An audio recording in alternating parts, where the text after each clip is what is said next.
భారత విమానయాన చరిత్రలో ఇంత పెద్ద ప్రమాదం మునుపెప్పుడు జరగలేదు అన్న సంగతి ఈరోజు మనం చూస్తూ ఉన్నాము. చాలా దురదృష్టకరమైన సంఘటన. చాలా ప్రశ్నలు కనిపిస్తున్నాయి. ఎలా జరిగింది అన్న దానిపైన ఇప్పటి వరకు ఒక సమాధానం దొరకలేదు. మీరు ఎలా చూస్తున్నారు ఈ ప్రమాదాన్ని?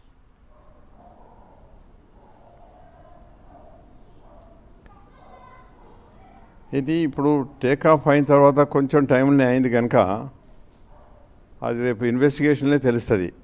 సాధారణంగా అయితే మనం ఎయిర్ క్రాఫ్ట్ ఇది చాలా popular air craft, one of the best air craft in the world. So అదొకటి. ఇంకోటి, ప్రతి ఫ్లైట్ కంటే ముందు ప్రతి ఇంజనీర్ ఎయిర్ క్రాఫ్ట్ మంచిగా చెక్ చేసి ఆయనే సాటిస్ఫై అయితేనే ఆయన సర్టిఫై చేస్తారనమాట. దాని తర్వాత పైలట్స్ వస్తారు, కో పైలట్ క్యాప్టెన్ ఇద్దరు వస్తారు.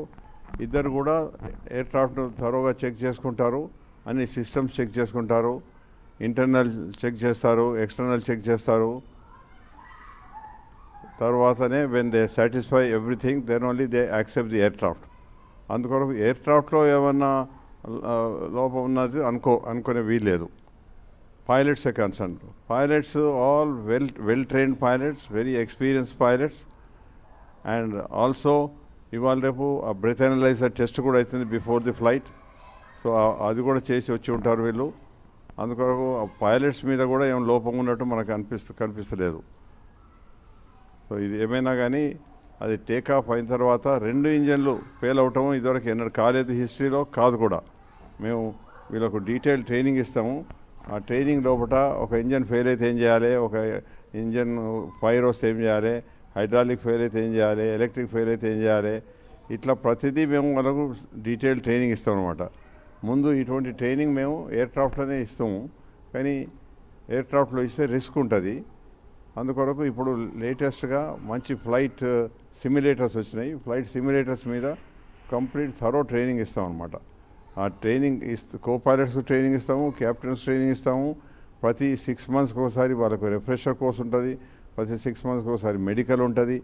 అన్నీ అట్లా థరోగా వాళ్ళను పైలట్స్ను ఎప్పుడూ ఆ 6 మంత్స్కి ఒకసారి ఏమైనా మోడర్న్ టెక్నాలజీ వచ్చిందా, ఏమైనా అప్డేట్స్ వచ్చినాయా, ఏమైనా చేంజెస్ వచ్చినాయా రూట్ ఫ్లయింగ్ లోపల, లేకపోతే ఎయిర్పోర్ట్ లోపల ఏమైనా ఎక్విప్మెంట్ చేంజెస్ ఏమైనా వచ్చినాయా, ఇవన్నీ త్వరగా వాళ్ళకి ట్రైనింగ్ ఇస్తామన్నమాట. ఇచ్చటమే కాక మళ్ళీ వేరే ఇన్స్ట్రక్టర్స్, ఎగ్జామినర్స్ లైక్ నాలాగా ఎక్కువ ఎక్స్పీరియన్స్ ఉన్నవాళ్ళు వీళ్ళను రూట్ చెక్ అని ఎయిర్ క్రాఫ్ట్లో తీసుకుపోయి చెక్ చేస్తారు. చెక్ చేసి if they satisfy only they certify that as he is fit for a co pilot and so and so is a fit for a captain అని ఇస్తారు. అట్లా చాలా స్ట్రిక్ట్ ట్రైనింగ్ ప్రొసీజర్ ఉన్నది, చాలా స్టాండర్డ్స్ మెయింటైన్ చేసే system ఉన్నది మనకు. So అందుకొరకు ఆ పైలట్స్ లోపం ఉందని అనుకునే పాసిబిలిటీ లేదు. ఇంకోటి, ఇప్పుడు ఎవరో ఒక ప్యాసింజర్ లైవ్ వచ్చిండు కదా, ఆయన చెప్పిన ప్రకారంగా టేకాఫ్ అయినాక 30 సెకండ్స్ లోపలనే ఈ ప్రమాదం జరిగిందని చెప్తుండు. ఆ 30 సెకండ్స్ లోపల ఏం జరిగింది, ఎట్లా జరిగింది, ఏం లోపం ఉంటైంది అన్నది మాత్రం రేపు దానిలో కాక్పిట్ వాయిస్ రికార్డర్ ఒకటి ఉంటుంది, ఇంకొకటి డిఎఫ్డిఆర్ అంటారు, డిజిటల్ ఫ్లైట్ డేటా రికార్డర్ ఉంటుంది. దాన్ని రేపు ఎగ్జామిన్ చేస్తే ఇంకా ఫర్దర్ డీటెయిల్స్ వస్తాయన్నమాట. ప్రతి యాక్సిడెంట్ ఇన్వెస్టిగేషన్కు దీన్ని బ్లాక్ బాక్స్ అంటారు. ఇది తప్పనిసరిగా చాలా యూస్ఫుల్ ఫర్ యాక్సిడెంట్ ఇన్వెస్టిగేషన్ కొరకు. రైట్. ఈ మొత్తం యాక్సిడెంట్లో కాస్త సర్ప్రైజింగ్గా కనిపిస్తుంది ఒక వ్యక్తి ప్రాణాలతో బయటపడటం. అంటే ఇంకా ఇతరత్ర ఏదైనా ప్రమాదాల్లో వాళ్ళు అలా ప్రాణాలు రక్షించుకున్నారంటే ఓకే, కానీ ఇలాంటి ఒక విమాన ప్రమాదంలో ఒక వ్యక్తి అదృష్టవశాత్తు బయటకు వచ్చారనేది కొంత సర్ప్రైజింగ్గా కనిపిస్తోంది.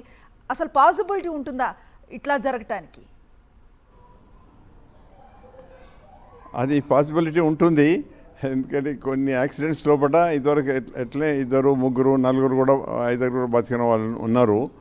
ఇక్కడ ముఖ్యంగా ఈ ఫైర్ వచ్చిన దానిలో బతకటం చాలా రేర్ అన్నమాట. ఈయన విశ్వాస్ బతికి వచ్చిందంటే చాలా అదృష్టవంతులు అనుకోవాలి మనం. అది అయితే ఏమవుతుందంటే వీళ్ళు ఫైర్లో పడకుండా ఆ ఇంపాక్ట్ తోటి వీళ్ళు బయటపడ్డారన్నమాట.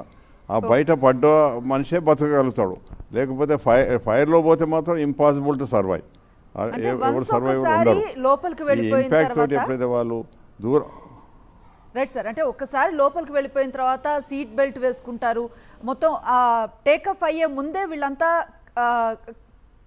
పర్ఫెక్ట్గా కూర్చోవటం అది జరుగుతుంది కదా, అది కూడా ఫుల్ ఫ్లెడ్జెడ్గా టేకప్ అవ్వక ముందే ఈ ప్రమాదం జరిగినట్లుగా కనిపిస్తుంది. అంటే ఒక 2-3 నిమిషాల నిడివిలోనే మొత్తం కుప్పకూలిపోయినట్లుగా చూసాం మనం. కాదు ఇది టేకాఫ్ అయిన తర్వాతనే అయింది ఈ ప్రమాదం.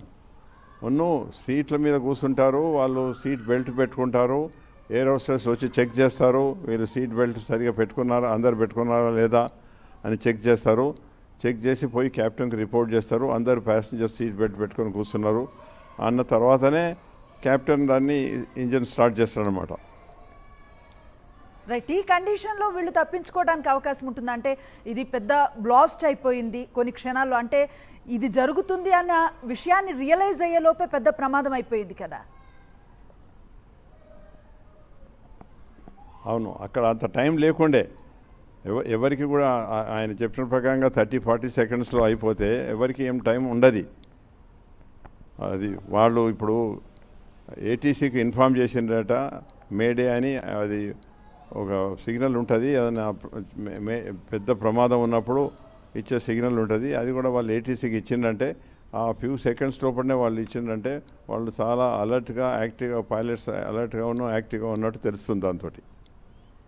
రైట్ సార్, అంటే 2 ఇంజన్లు ఫెయిల్ అవ్వటం అనేది చాలా రేర్ కేసెస్లో జరుగుతుంది, అసలు ఇలా జరగడానికి అవకాశం లేదన్న ఒక వాదన కూడా నిపుణుల నుంచి వినిపిస్తుంది, మీరేమంటారు? నో నేను నాకు ఇప్పుడు more than 25,000 hours of experience ఉంది, more than 45 years of flying experience ఉంది. నేను ఇదివరకు ఎప్పుడూ ఇటువంటి సిచ్యువేషన్ రాలేదు. రెండు ఇంజన్స్ ఫెయిల్ అవటం అనేది ఎప్పుడు కాదు. మేము ట్రైనింగ్ ఇస్తాం వీళ్ళందరికీ, ఒక ఇంజన్ ఫెయిల్ అయితే ఏం చేయాలి, రైట్ ఇంజన్ ఫెయిల్ అయితే ఏం చేయాలి, లెఫ్ట్ ఇంజన్ ఫెయిల్ అయితే ఏం చేయాలి, కానీ 2 ఇంజన్స్ ఫెయిల్ అయితే ఏం చేయాలన్నది ఎప్పుడు అట్లా కాలేదు కనుక అటువంటి ట్రైనింగ్ కూడా మేము ఇచ్చటం కాలేదు. సో అది చాలా రేర్గా అవుతుంది. ఒకటి ఇదైంది, ఒకసారి పక్షులు, బర్డ్స్, హండ్రెడ్స్ ఆఫ్ బర్డ్స్ వచ్చేసి కూడా ఒకసారి 2 ఇంజన్స్ ఫెయిల్ అయినాయి. అయితే అప్పుడు అటువంటి ఎయిర్క్రాఫ్ట్ పోయి దగ్గరనే నది ఉంటే నదిలో ల్యాండ్ అయింది, సేఫ్గా ల్యాండ్ అయింది, అందరు బతికినరు, ఎవరు ఏం సావలేదు దాని లోపల. సో అది చాలా very rare I can say in million కేసెస్లో ఏదో ఒక కేసు అట్లా అవుతుంటుంది. రైట్, బోయింగ్ విమానాలు అన్నవి చాలా సేఫెస్ట్ జర్నీకి ఒక ఫస్ట్ ప్రయారిటీలో ఉన్నటువంటి ఇవి అని చెప్తారు కదా. ఈ కేసెస్లోనే ఇప్పుడు యాక్సిడెంట్కి గురైనటువంటి ఫ్లైట్ ఏదైతే ఉందో అది గడిచిన ఏడాది కాలంలో 2 సార్లు కొన్ని ప్రమాదాల నుంచి తప్పించుకుంది అన్న వార్తలు కూడా వింటున్నాము. ఇప్పుడు బోయింగ్ కంపెనీ అందులో ఈ ఎయిర్క్రాఫ్ట్ ఏదైతే 787 ఉందో ఇది చాలా ఫేమస్, మంచి సేఫ్ రికార్డు ఉన్న ఎయిర్క్రాఫ్ట్. అది ఇదివరకు ఇటువంటి ఘటనలు కాలేదు. ఇప్పుడు ఈ ప్రపంచంలో ఉన్నాయి 2 మేజర్ మంచి కంపెనీస్, బోయింగ్ ఒకటి, ఎయిర్బస్ ఒకటి. ఈ రెండు కంపెనీస్ అదే ఎయిర్క్రాఫ్ట్స్ మొత్తం వరల్డ్లో అన్ని ఎయిర్లైన్స్లలో ఫ్లై చేసే, మేజర్ ఎయిర్లైన్లో ప్రతి దగ్గర ఫ్లై చేసేటి అన్నీ ఈ బోయింగ్ కంపెనీ ఎయిర్బస్ కంపెనీ అన్నమాట. వాళ్లకు చాలా మంచి రికార్డు ఉన్నది, మంచి పాపులారిటీ ఉన్నది. అందుకొరకే ఏ ఎయిర్లైనే కానివ్వండి ఈ రెండు కంపెనీ నుంచే వాళ్ళు ఎయిర్క్రాఫ్ట్స్ను సెలెక్ట్ చేసుకుంటారు. వాటికి అన్నిటికీ చాలా మంచి సేఫ్టీ స్టాండర్డ్స్ ఉన్నవి. రైట్, థ్యాంక్ యూ రెడ్డి గారు.